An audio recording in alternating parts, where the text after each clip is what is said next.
말라기부터 마태복음까지는 400년이라는 긴 시간 가운데 하나님께서 열강들을 일으키십니다.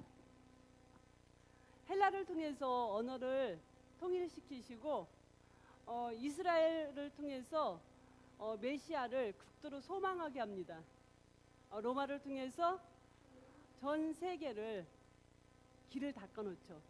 그때 같이 정치 세력도 같이 일어났는데 헬라 시대 때는 여당 사내들인, 야당 서기관, 그리고 이스라엘 시대 때는 여당 사두개인, 야당 바리새인, 그리고 로마 시대 때는 여당 세리, 야당 열심당. 이때 이제 여당 야당이 같이 이제 활동을 했습니다. 마태, 마가, 누가, 요한은 예수님에 대해서 각각 다른 시각으로 성경을 썼는데 결국은 예수님 한 분으로 초점을 맞춥니다. 지금부터 2000여 년 전에 예수님은 베들레헴 땅에서 탄생을 하시죠. 나사렛에서 목수일을, 아버지를 도와서 목수일을 하시고요. 그리고 30세쯤 돼서 30세는 구약의 제사장들이 그 성전일을 하던 그 나이입니다. 30세쯤 돼서 요단강에 나오셔서 세례를 받으십니다. 광야에 가서 시험을 받으시고요. 예수님께서는 예루살렘에 가서 세상의 권세와 돈과 명예를 다 거머쥐었던 니고데모와 만나서 이 거듭남에 대해서 말씀하고 있습니다. 가장 천대받던 여자 사마리아에 와서 이 사마리아 여인에게 생수를 주죠. 그리고 예수님께서는 이 동네 자기 고향에 가서 그 사람들에게 영원한 생수를 주기 위해서 복음을 전하는데 동네 사람들은 예수님을 거부를 해요. 그때는 그 사람들이 믿지 아니함으로 인해서 많은 이적을 행하지 아니하였다고 성경은 말씀하고 있습니다. 예수님은 쫓겨나서 이 가버나움 지역으로 가죠. 그래서 왕따 예수님을 따르는 12명의 제자를 선택하시죠. 야토마야, 유베, 다시바, 안빌류 12명의 제자를 선택하셔서 이들에게 산상수훈을 설교하시죠. 이들과 또 많은 사람들이 있었지만 중점적으로 예수님의 제자들에게 산상수훈을 설교하시죠. 그리고 예수님께서는 이 사단을 누르는 권세가 있다는 것을 많은 이적을 통해서 말씀하시고요. 그리고 예수님은 이들이 계속 강팍함으로 인해서 안 믿는 사람들을 향해서 아예 복음의 문을 닫게 비유로, 그리고 또 예수님을 열심히 따르는 자에게는 말씀을 잘 알아듣기 쉽게 비유로 말씀하시죠. 그리고 예수님은 이 갈릴리 바다를 건너세요. 갈릴리 바다를 건너는데 너무 험한 풍랑이 쳐서 도무지 갈 수 없는 그런 상황, 모든 제자들이 다 죽게 된 그런 상황에 처하죠. 근데 예수님께서는 폭풍아 잠잠하라 말씀하심으로 인해서 바람과 바다도 잠잠케 하는 창조주심을 다시 한번 제자들에게 행동으로 보여주시죠. 예수님은 그 갈릴리를 지나서 베세다 강리에서 오병이어의 기적을 행함으로 인해서 예수님께서 하늘에서 내려온 산떡이심을 말씀하고 있습니다.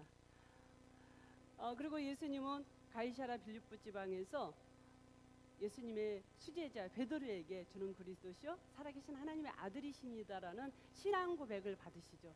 그리고 예수님은 변화산으로 올라가셔서 구약의 엘리야와 또 모세, 그리고 신약의 베드로, 야고보, 요한, 그리고 또 예수님 이렇게 만나서 앞으로 장차 예수님께서 예루살렘에 올라가셔서 십자가 못 박혀 돌아가실 것, 고난당하실 것에 대해서 서로 의논하고 내려오시죠. 그래서 이제 이 변화산 사건을 통해서 이 갈릴리 사역은 이제 끝나요. 그리고 나서 이제 예수님은 이제 예루살렘으로 올라가시죠. 올라가자마자 예수님은 돌 세례를 당하시죠. 그래서 잠깐 예수님이 피신을 해요. 어디로 가시냐면은 여기 베레아, 여기 동그라미 친 데 있죠. 이 베레아에 가서 거기서 이제 예수님께서 사람들이 찾아오는 예수님을 찾아오는 사람들에게 나를 따라오려거든 대가를 계산하고 따라와야 된다. 나를 따라오는 데는 많은 대가가 필요한다. 십자가를 지고 따라와야 되고 온 가족보다 나를 더 사랑해야 된다. 이러면서 이제 대가가 필요하다고 말씀하셨죠. 진짜 예수님을 따르지 않는 대가는 더 큰 대가가 우리에게 주어지죠. 영원한 지옥이라는 형벌이 우리에게 주어집니다. 그래서 예수님은 대가를 계산하고 나를 따르라 그렇게 말씀하시죠.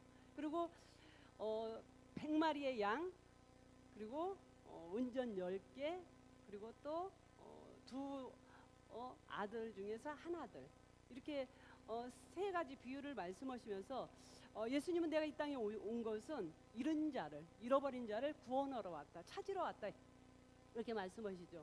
그리고 예수님은 이제 유대 지방으로 이제 넘어오세요.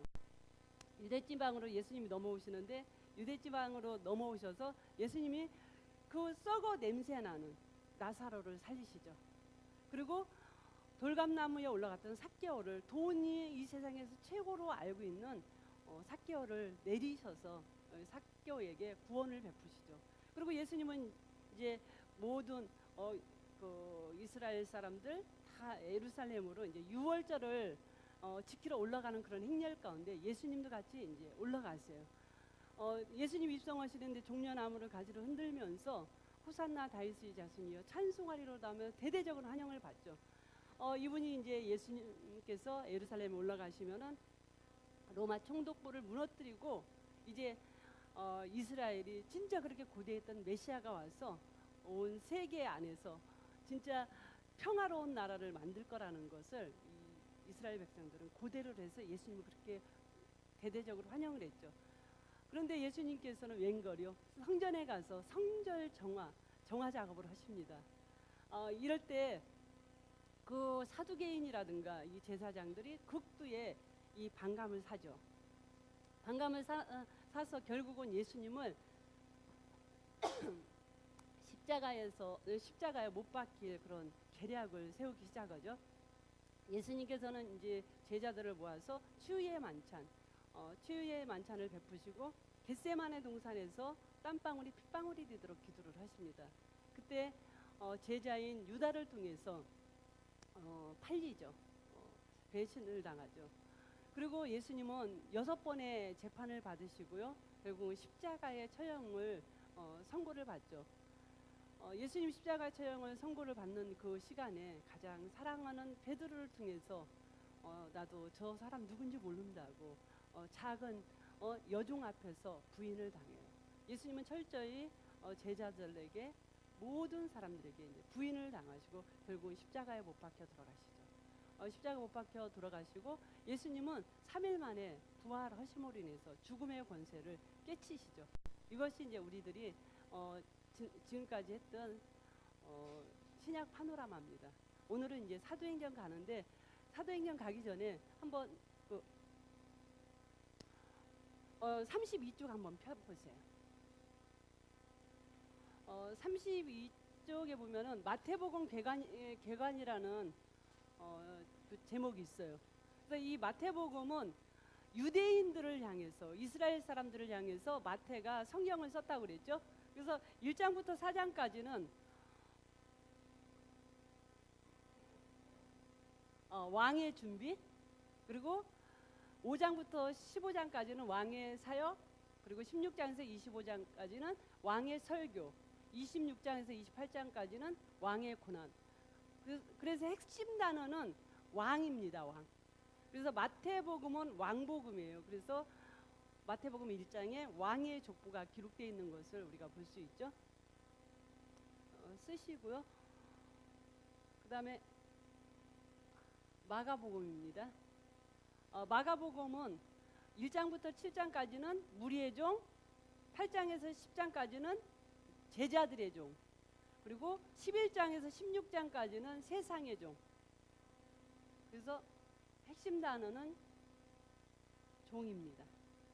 그래서 마가복음은 로마 사람을 위해서 성경을 썼다고 그랬죠. 그래서 로마 사람은 그 인구의 50배에서 60%가 종이었기 때문에 이 사람들은 종하면 다가오는 것이 있었다고 그랬습니다.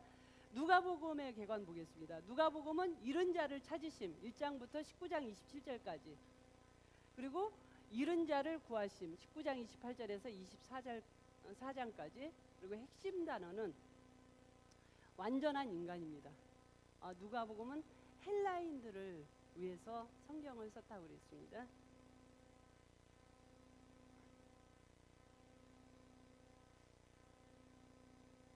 요한복음 개관 보겠습니다.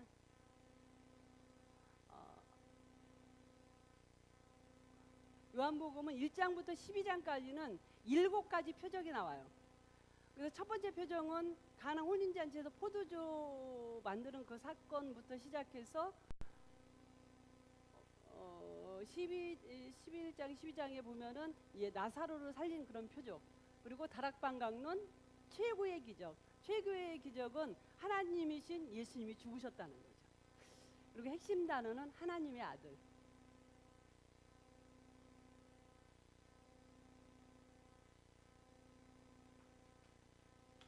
이제 다 쓰셨으면은 이제 모션을 확 정리하겠습니다. 집에서 열심히 연습하셨죠? 예.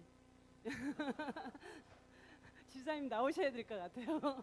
시범으로 우리 다 같이 모션 하겠습니다. 400년 400년 침묵입니다. 시작. 400년 침묵, 말라기, 마타복음, 열강들, 헬라, 언어, 이스라엘, 소망, 로마, 길, 정치 세력, 산헤드린, 서기관, 사두개인, 바리새인, 세리, 열심당, 내시각, 한복음, 베들레헴, 탄생, 나사렛, 목수, 요단강, 세례, 광야, 시험, 예루살렘, 거듭남, 수가, 우물가 여인, 나사렛, 배척, 가버나움, 12제자, 산상수훈, 사단을 누르심, 비유시작, 폭풍아 잠잠하라, 무리를 먹이신 신앙고백 변화산,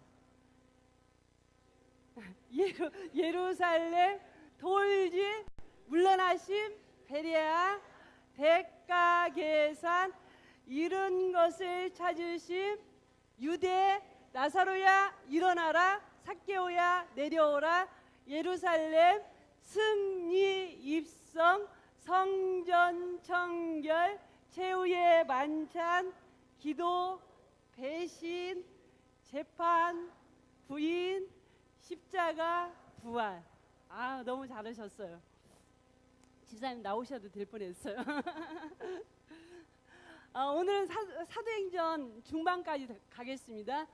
이 사도행전은 예수님께서 사도행전 1장 8절 승천하시기 전에 오직 성령이 너에게 임하시면 너희가 권능을 받고 예루살렘과 온 유대와 사마리아와 땅끝까지 이르러 내 증인이 되라 말씀하셨어요. 그래서 이 사도행전은 요절 말씀이 전체적인 거예요. 사도행전은 한번 보겠습니다. 지리적 영역을 보면은 예루살렘이 나와요. 온 유대 사마리아 땅끝이 나오고요. 장고부는 1장에서 7장까지는 예루살렘 전도예요. 그리고 8장에서 12장까지는 온 유대와 사마리아 전도, 그리고 13장에서 28장까지는 땅끝 전도예요. 근데 이 전도를 하는데 이 중심 인물들이 있었거든요. 근데 다 비읍자 돌림이에요.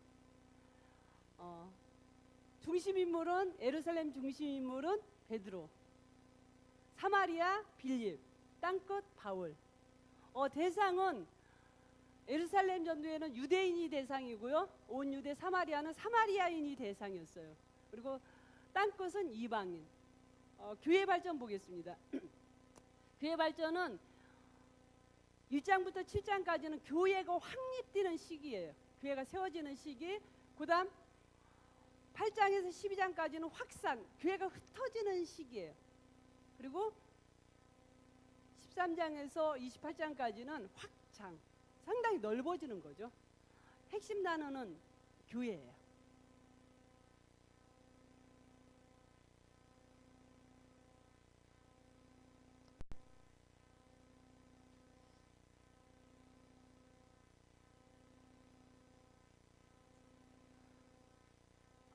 이제 예수님이 승천하셨어요. 예수님이 언제 돌아가셨냐면은 6월절에 돌아가셨거든요. 구약의 출애굽기에 보면은 6월절 어린 양 사건이 생각나시죠? 예, 그렇게 죽으시고 3일 만에 예수님이 부활하셨죠.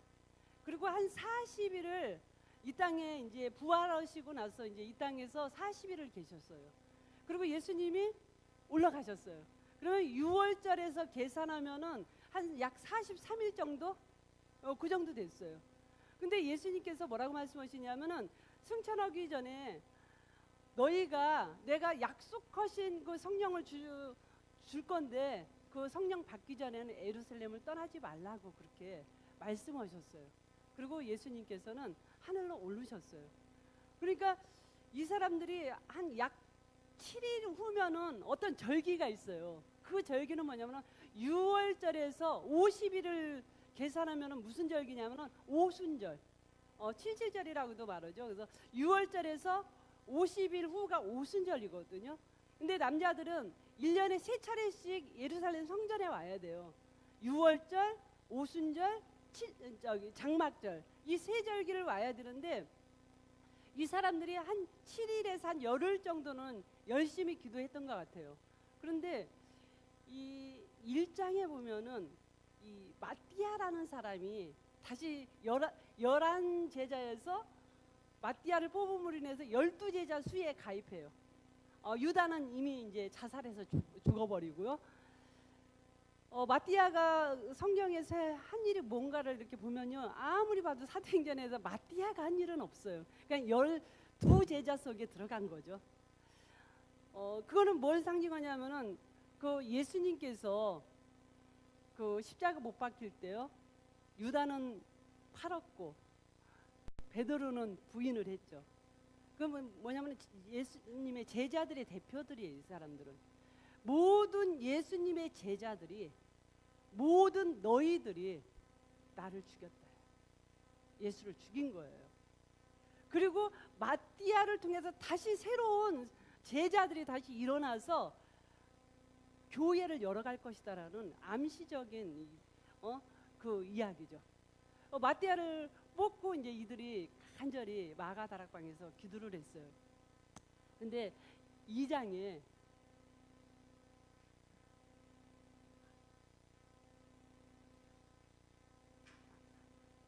안 되네요. 2장에 성령이 강림하세요. 생전 이분들은 이 성령 강림에 대해서 체험하지도 않았고 보지도 않았었던 거예요. 성령이 기도하는 마가다락방에서 기도하는 각 사람 위에 임해서요, 이분들이 말이 바뀌기 시작하는 거예요. 방언을 해요. 그래서 방언을 이렇게 딱 들어보니까 무슨 방언이냐면은 그 각 나라 사람들이 보니까 다 자기 나라 말로 방언을 하는 거예요. 그때 한 10여 나라의 그 사람들이 옆에서 다 구경을 했어요. 이게 언제냐면 오순절 날이에요. 오순절 날. 도대체 어떤 방에서 이 사람들이 기도를 했길래 또 어떤 사람들이 또 여러 사람이 또 와서 또 들었나, 이런 우리가 생각을 할 수 있잖아요. 저는 그런 생각이 들더라고요. 마간의 집에 혹시 여관이 아니었었나. 왜냐하면은 그럴 확률이 많이 있어요. 왜냐하면은 오순절날, 6월절날 이렇게 절기를 지킬 때 거의 6월절 같은 게 일주일씩 지키거든요. 그러면은 상당히 많은 사람들이 여관에서 자야 되고, 예수님도 여관 찾다가 없어서 마국간에서 태어나셨잖아요. 그런데 120명이 모일 수 있는 방은 얼마나 컸을까요?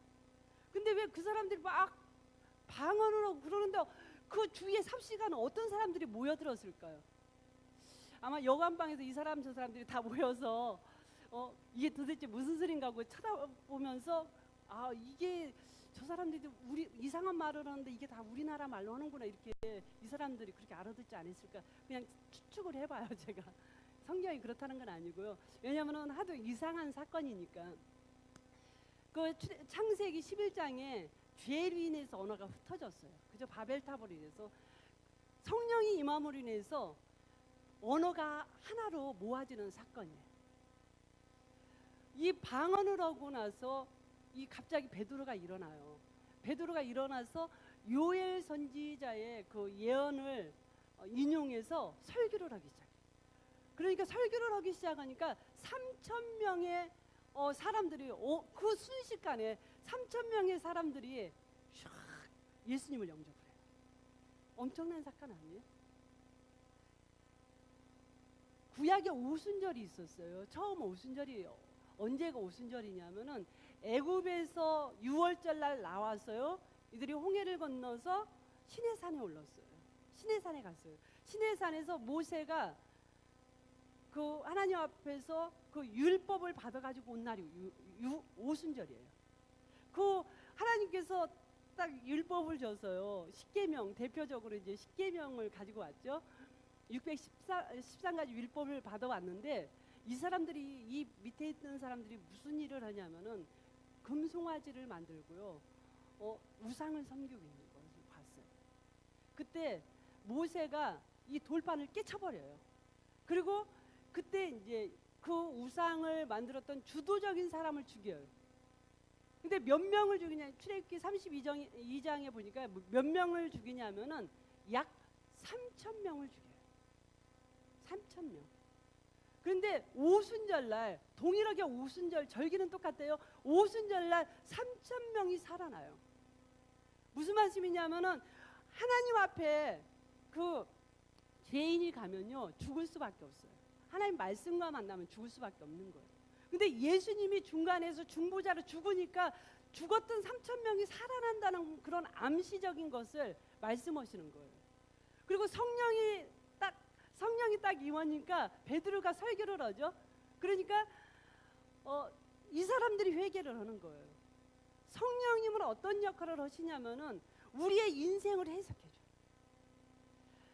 예수님의 인생을 해석해줘요. 성령이 오시고 나서 이 제자들이 아는 거예요. 아, 예수님이 그냥 우리가 떡이나 주고 병이나 고쳐주는 그런 분이 아니었고 진짜 그 예수님이 우리의 구세주였고 그분이 하나님의 아들이었고 그분으로 인하여서 우리가 구원받고 그분은 천국의 주인이었구나라는 걸 알게 됩니다. 성령 받고 나니까. 그러니까 그 사건 앞에 모든 제자들이요 예수님의 삶을 동일하게 살아요. 그 생명을 구하기 위해서 또 예수님의 제자들이 다 목숨을 버리는 전도의 현장으로 뛰어나가기 시작합니다. 우리에게 성령이 임하면요 우리의 인생이 해석이 돼요. 그래서 마태복음 7장에 구하라, 두드리라, 찾으라 이렇게 말씀하시면서 뭐라고 말씀하시냐면 너희에게 구하는 자에게 좋은 것 주시지 않겠느냐. 누가복음 11장에 동일하게 구하고 자꾸 두드리라 이렇게 말씀하세요. 그러시면서 똑같은 말씀을 하세요. 구하는 자에게 성령 주시지 않겠느냐 이렇게 말씀하세요. 우리가 인생이 왜 이렇게 힘드냐면은 하나님께서 나에게 허락한 그 인생이 뭔가 해석이 안 돼서 힘든 거예요. 예를 들어서 구약의 호세아 선지자가 우리가 잘 아는 선지자가 있잖아요. 근데 호세아 선지자가 하나님 말씀을 대언하는 사람이었었어요. 하나님의 말씀을 대언하는 사람이 아내가 누구냐면요 바람둥이에요. 목사님인데 사모님이 날마다 나가서 이 남자 저 남자하고 같이 노는 여자. 목사님은 얼마나 창피했겠어요. 하나님 앞에 상당히 울고 나 이런 여자 싫어요. 나 이혼할래요. 별소리 다 할 수 있겠죠. 우리들 같으면은. 근데 호세아 성경에는 그런 기록이 전혀 없어요. 싫다고 했는데도 자기가 썼으니까 안 썼을 수도 있는데 그런 이야기가 없어요. 근데 호세아는요 해석이 됐어요. 왜 내가 이 여자 준 줄 알아? 준 이유가 있어. 이스라엘 백성이, 내 백성이 이렇게 네 아내가 음란하듯 우상 섬기고 나를 버리고 영적으로 이런 음란한 것을 내가 네 인생, 네 가정사에서 내가 가르쳐주는 거야. 보여주는 거야. 너 마음 힘들지? 아프지? 그렇지만 네 아내 사랑해. 왜냐하면 내가 내 백성을 사랑하기 때문에. 호세아 선지자가 아마 울면서 그 아내하고 살았을 것 같아요. 그러면서도 그 호세아 선지자는 그렇게 하나님께서 그 가정사를 그렇게 엮어가는 그 하나님 앞에 원망하지 않고 불평하지 않았어요. 왠 줄 알아요? 해석이 됐기 때문에. 해석이 됐기 때문에. 목회자가 힘든 이유가 있어요. 저는 설교를 진짜 못해서 설교는 절대로 안 한다 그러는데 목사님들이 힘든 이유가 있어요. 뭐냐면은 목사님들의 삶을 통해서 성경이 해석이 돼요. 내가 얼마나 아내를 사랑할 수 없는 처절한 죄인인 줄 목사님 삶 가운데 하나님께서 보여주시고, 내가 얼마나 자녀를 사랑할 수 없는 연약한 죄인인지 하나님께서 삶에서 현장에서 보여주시고, 그리고 나서 하나님 저는 안 됩니다. 저는 죽어도 안 됩니다. 그거 어떡하라고. 그래서 하나님 앞에 처절하게 울면서 가난한 심령으로, 찢어진 심령으로 강단에 서는 게 사역자예요. 그래서 하나님께서 받으시는 예배는 천천수양과 그런 어떤 황소가 아니고 상한 심령이라는 것을 사도 바울이 아니고 다윗은 알았어요. 처절한 삶을 살아가는 거예요. 그래서 그거를 해석해 내놓는 거예요. 이게 바로 목회자의 삶이에요. 근데 실상 이거 목회자의 삶만 그런 게 아니에요. 우리 순장님들의 삶이 그래요. 그리고 순장님들의 삶뿐만 아니라 우리 모든 성도들의 삶이 그렇게 삶을 살아내놔야 되는 거죠. 그래서 예수를 믿는 길은 좁은 길이라고 그렇게 말을 하고 힘들다고 그렇게 말을 해요. 누가 어떻게 해서가 아니라 내가 처절하게 그 말씀 앞에 섰을 땐 내가 하나님 앞에선 정직해야 되잖아. 난 날마다 하나님 말씀을 가리키는 사람이지만은, 하나님 말씀을 대언하는 사람이지만은, 나는 아직도 말씀하고 전혀 상관없는다. 그래서 이 말씀을 죽지 않으면 이룰 수 없는 삶. 그래서 하나님의 은혜를 붙잡을 수밖에 없고 처절하게 하나님 앞에 무릎 꿇을 수밖에 없고 울 수밖에 없는 삶이 우리의 삶이다. 우리 모두의 삶이다라는 거예요. 하나님께서 우리의 모든 인생 가운데 힘들고 어려울 때 좀 이 나의 삶을 성령님께서 밝히 조명해 주셔서 해석을 확 해줬으면 좋겠어요. 저는 이혼하는 분들을 절대로 정죄하지 않아요. 왜 정죄하지 않냐면은 제가 100번도 이혼을 다 했기 때문에 마음으로. 근데 왜 도장을 안 찍었냐? 체면 때문에 못 찍겠어요. 전도사라는 것 때문에. 저만 그런가요? 저만 그런 것 같아서 상당히 쑥스러워요. 우리 남편이 그래요. 우리 남편도 그랬다고.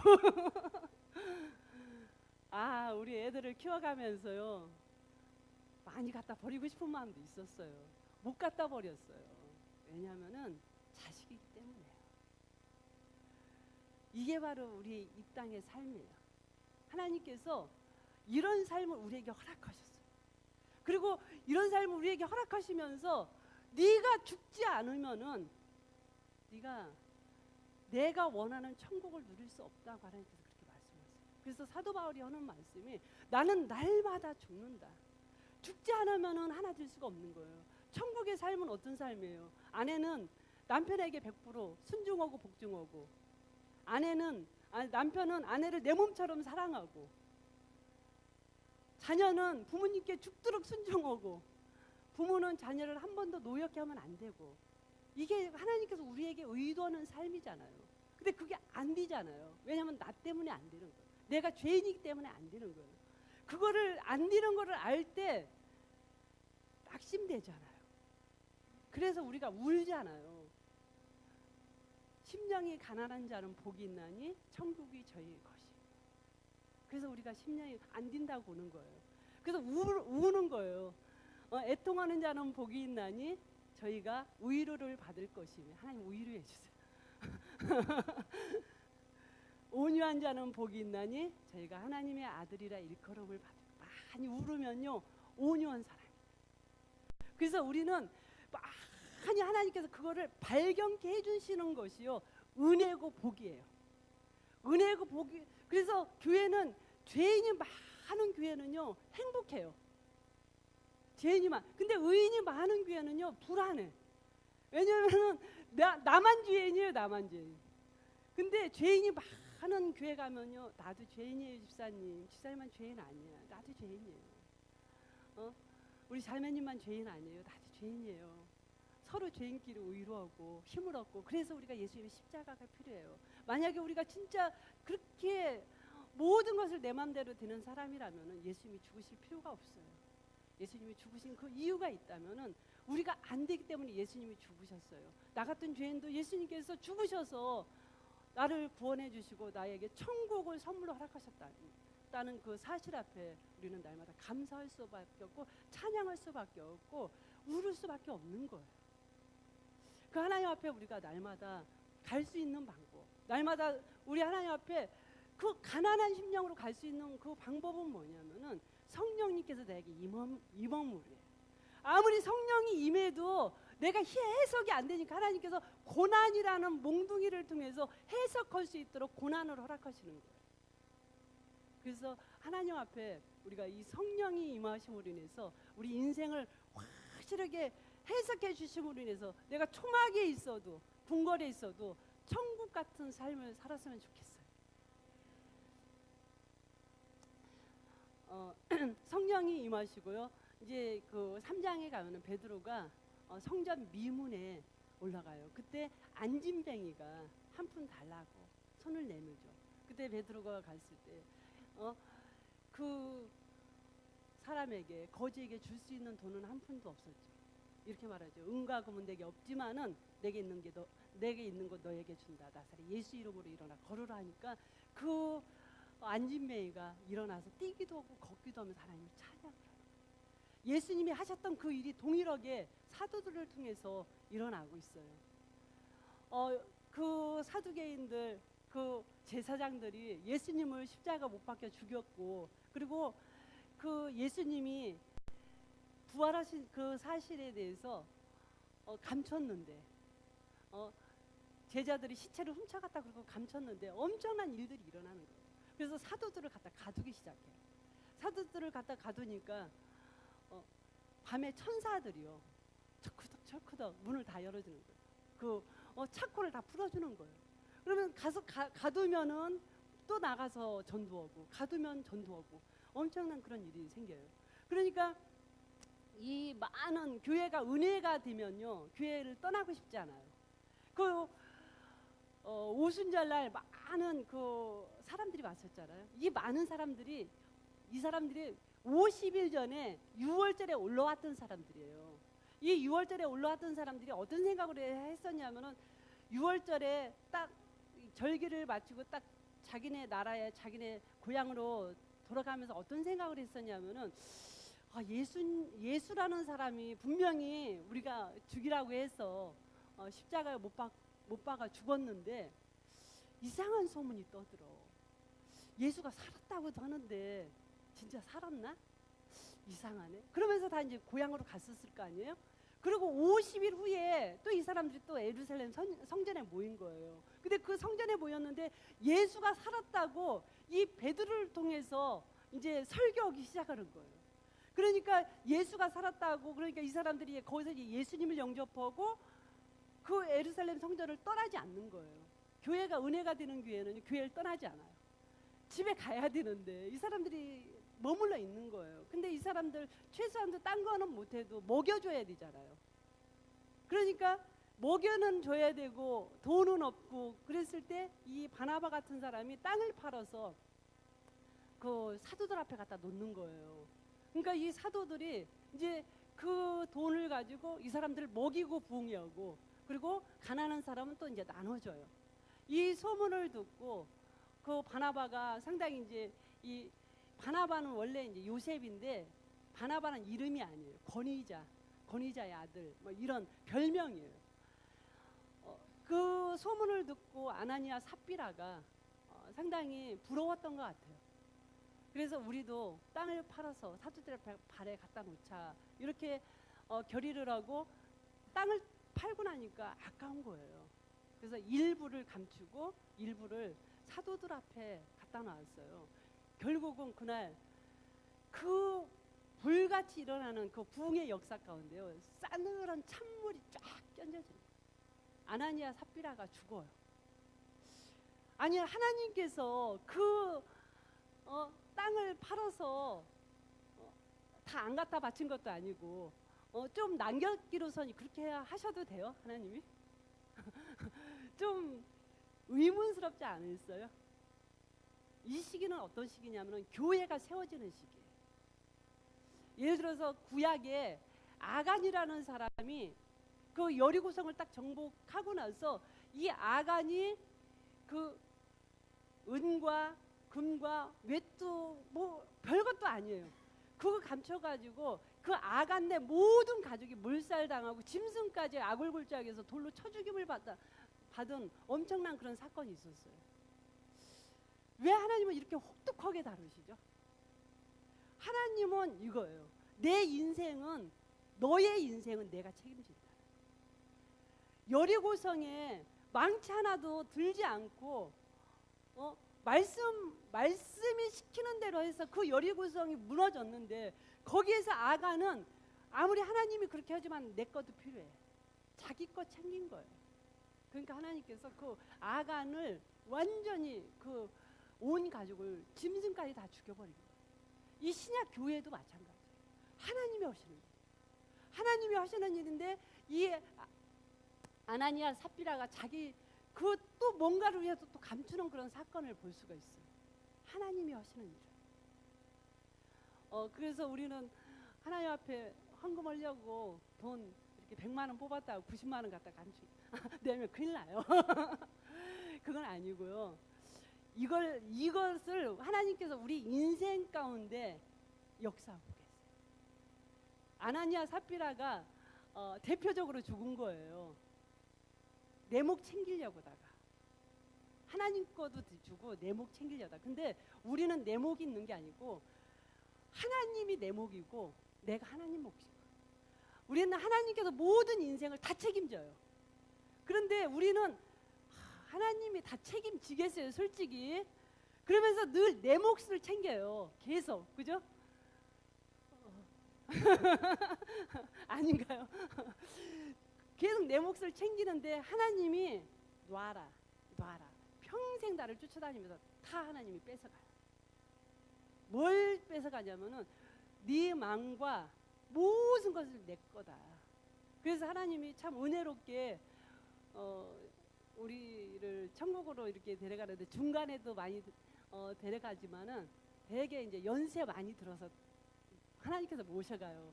그때는 하나님 자식도 필요 없네요. 하나님 돈 있어봤자 필요 없네요. 이제 그러잖아요. 병원 가서 수술해도 안 되는 거예요. 그러니까 돈이 있어봤자 필요 없는 거죠. 자녀들이 있어봤자 필요 없는 거죠. 하나님 남편 있어도 필요 없어요. 아내가 있어도 필요. 이제 그때는요 진짜 하나님밖에 없는 거예요. 거의 그때 하나님이 모셔가요. 그죠? 하나님께서 내 인생 가운데 철저하게 하나님만 바라보게 만들어요. 그게 바로 그 아나니아 삽비라 사건이에요. 그래서 우리는 일찌감치 빨리 포기하고 그래요. 하나님, 그렇다고 하나님한테 헌금 나와라 이 소리는 아니고요. 하나님 거를 빨리빨리 다 인정해 드리세요. 그게 마음으로가 아니고 진심으로. 그러면 하나님 거 인정해 드리면은 또 하나님 그래 너가 관리해, 하나님이 주시는 거죠. 그렇지만 내 마음 가운데서는 자녀도 빨리 떼어야 되고 가족도 다 떼어야 돼요. 오직 내 안에 예수님만 내 안에 주인이 되어야 되는 것이 우리의 인생에 살아가면서 우리가 가져야 될 그런 어떤 마음의 태도라는 거예요. 그래서 하나님께서 이제 아나니아 삽비라를 싹 처리하고 났는데 다른 사람들이 너무너무 두려운 거예요. 그러니까 땅 갖다 팔아서요 10원도 안 남기고 다 갖다 바치는 거예요. 그러다 보니까 이제 여기 돈이 너무 많이 생긴 거죠. 사도들이 말씀 전하고 기도하고 그래야 되는데 이제 혼자 사는 분들이 이제 돈을 나눠주는 거예요. 거기 히브리파 과부가 있었고 성경에 보면은 헬라파 과부가 있었다 그래요. 헬라파 과부는 헬라어를 하는 그 이방에서 온 그 유대인들이겠죠. 그리고 히브리파는 이제 본토인들. 이 사람들에게 이제 구제를 하다가 너무 조금 주니 많이 주니 이런 논쟁으로 인해서 사도들이 상당히 마음이 어려워지기 시작했어요. 그래서 이제 그때 스데반을 비롯한 최초의 7 집사님들을 세우죠. 그래서 7 집사님들은 이제 재정을 맡아서 구제하는 일, 이런 일을 맡기고, 사도들은 말씀과 기도의 전무하는 그런 일을 하죠. 그런데 그때 성령과 지혜가 충만한 사람들을 거의 이제 헬라 문화권에 있는 사람들을 거의 세워요. 근데 그 성령과 지혜가 아주 충만했었던 스데반이 설교를 해요. 스데반이 설교를 하는데 어떤 사도보다 유식하고 박식해요. 스데반이. 왜냐면은 다른 그 사도들의 설교는 짧게. 그런데 스데반의 설교는 사도행전 7장 전문이 다 스데반의 설교예요. 보면은 구약을 완전 능통하게 꿰뚫어요. 그리고 그 구약에 있던 그 모든 이야기가 예수의 이야기라고 딱 결론을 잡아요. 그러니까 이 사람들이 유대인들이 마음이 찔렸어요. 마음이 찔려서 돌을 들어서 쳐 죽여요. 이상하죠? 베드로가 설교를 했을 때는 마음이 찔려서요, 회개를 했어요. 근데 스데반이 설교를 하니까요, 마음이 찔려서 어떻게 했어요? 돌을 들었어요. 왜 그랬을까요? 돌을 들 땐 이유가 있어요. 그 이유가 있는데, 그거 뭐냐면은 베드로가 설교했을 때는 예루살렘을 빨리 부흥시켜야 될 그런 시기예요. 예수님이 분명히 말씀하셨어요. 온 유대와 사마리아와 땅끝까지, 예루살렘부터 시작해서 예루살렘, 온 유대, 이 사람들이 계속 복음을 확산해 가야 되는데 예루살렘에 머물러서 나가지를 않고 있는 거예요. 그러니까 하나님께서 대핍박을 허락해서 이 스데반을 돌로 쳐 죽여요. 얼마나 돌로 치면 사람이 돌 맞고 죽을까요? 상상만 해도 너무 끔찍하지 않아요? 근데 이 스데반이 돌 맞아가면서 그냥 기쁨으로 천국을 가요. 돌 맞아가면서. 그리고 제가 저번에 말씀드렸죠. 이리가 양을 먹으면은 이리가 양 된다고. 그 이리 가운데 누가 있었냐면은 바울이 있었죠. 이제 바울이 이제 좀 이따 양이 돼요.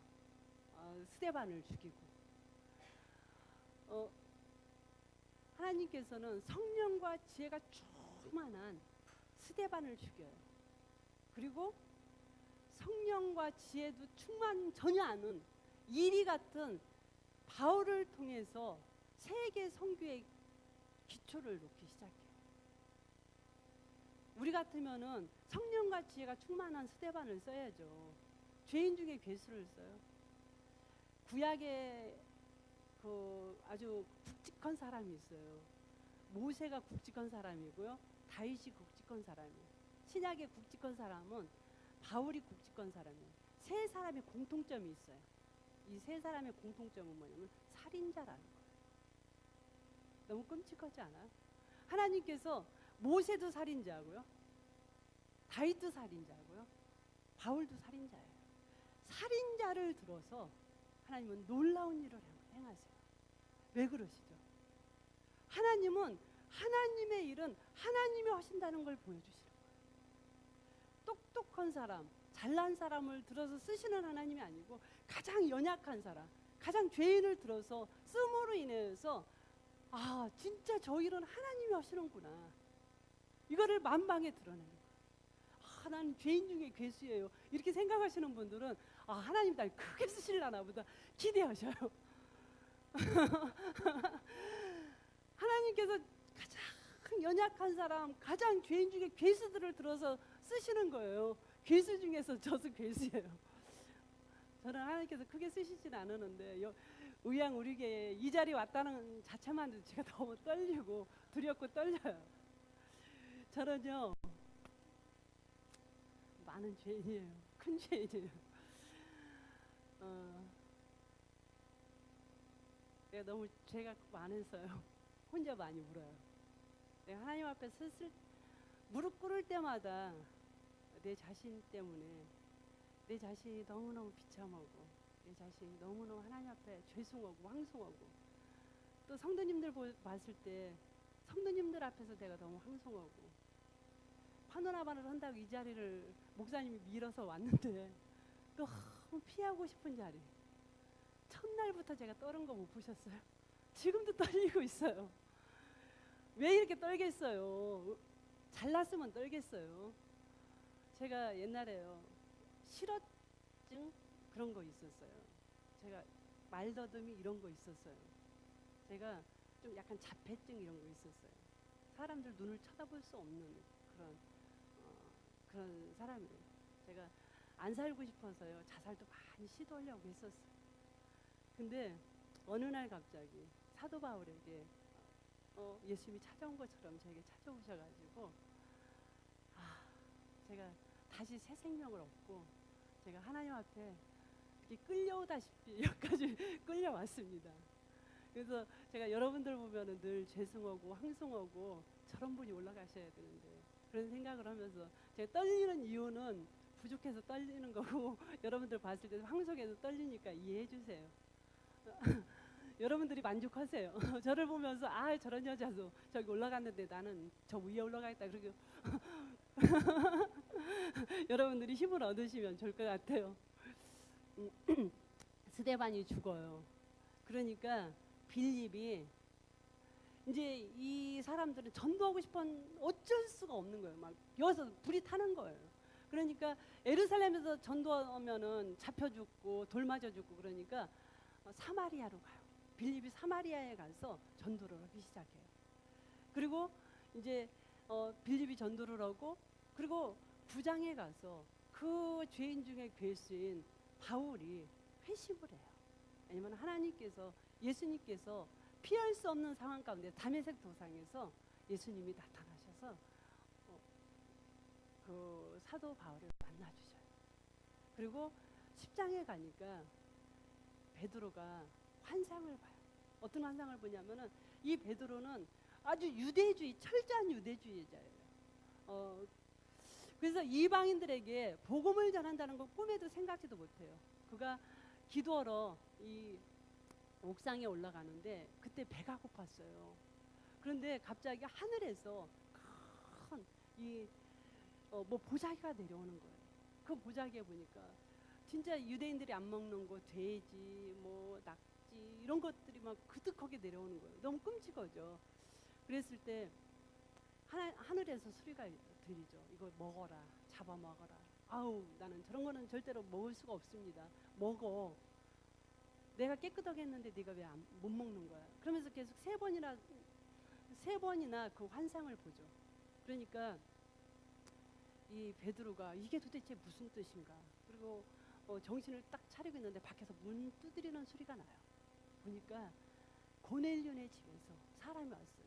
우리 고넬료 백부장 로마 사람이죠. 기도하는 중에 베드로 선생님을 불러서 말씀을 들으라고 했습니다. 가십시다. 그래서 그 환상이 이방인에게 가서 복음 전하라는 거구나. 그리고 이제 이 베드로가 그 종을 쫓아가서 그 고넬료네 집에 가서 온 가족들에게 복음을 전하고 또 온 가족들이 예수를 믿고 세례를 받아요. 네, 여기까지 모션으로 정리하겠습니다.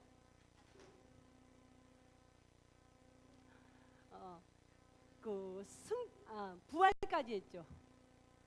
한 손만 올리세요. 승천. 성령강림. 일어나, 손을 딱 잡아서 일어나 걸으라. 아나니아 삽비라. 눈이 멀었어요. 아나니아 삽비라. 사도들 풀려남. 7집사. 스데반. 핍박이 일어나요. 핍박. 얼굴을 때리세요. 핍박. 빌립 전도. 바울 회심. 베드로 환상. 네, 다시요. 승천. 성령 강림. 일어나 걸으라. 아나니아 삽비라. 사도들 풀려남. 7집사. 스데반. 핍박. 빌립 전도. 바울 환상. 바울 회심. 베드로 환상. 네, 다시요. 승천. 성령 강림. 일어나 걸으라. 아나니아 삽비라. 사도들 풀려남. 7집사. 스데반. 핍박. 핍박, 빌립, 전도, 바울, 회심, 베드로, 환사. 두 분씩 짝지어서 한번 연습 한번 해보세요.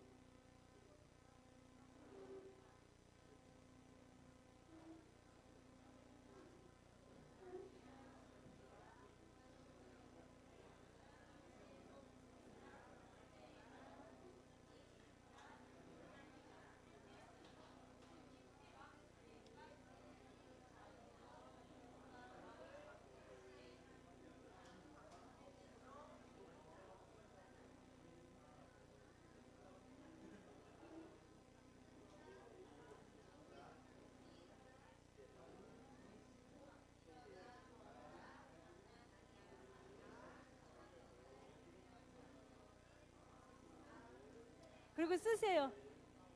하셨으면은 다 쓰세요.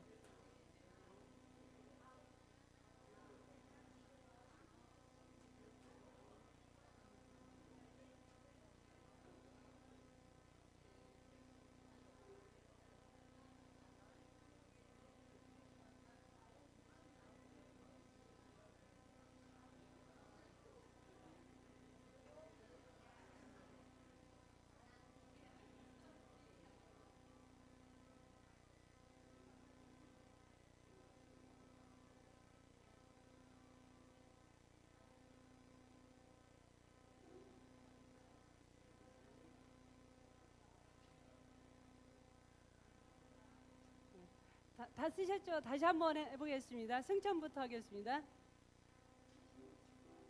시작. 승천, 성령강림, 일어나 걸으라, 아나니아, 삽비라, 사도들 풀려나, 일곱 집사, 스데반, 핍박, 빌립, 전도, 바울, 회심, 베드로, 환사. 베들레헴 탄생부터 가겠습니다. 시작.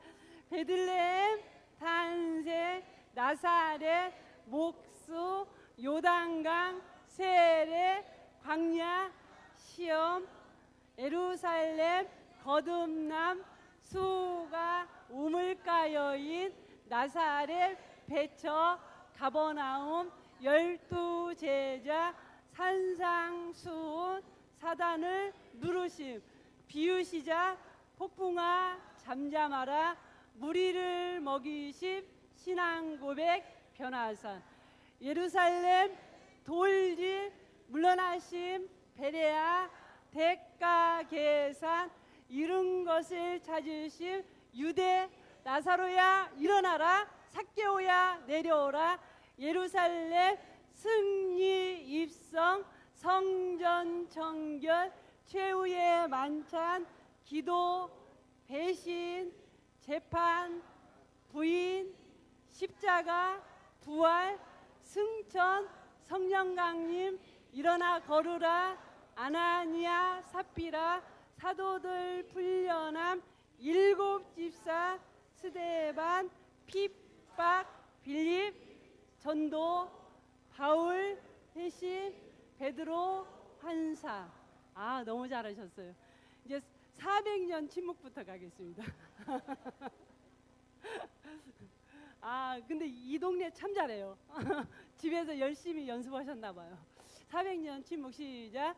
400년 침묵, 말라기, 마태복음, 열강들, 헬라, 언어, 이스라엘, 소망, 로마, 길, 정치 세력, 사내들인, 서기관, 사두개인, 바리새인, 세리, 열심당, 내시각, 간보고, 베들레헴 탄생, 나사렛, 목수, 요단강, 세례, 광야, 시험, 예루살렘, 거듭남, 수가, 우물가 여인, 나사렛, 배척, 가버나움, 12 제자, 산상수훈, 사단을 누르심, 비유시작, 폭풍아, 잠잠하라, 무리를 먹이심,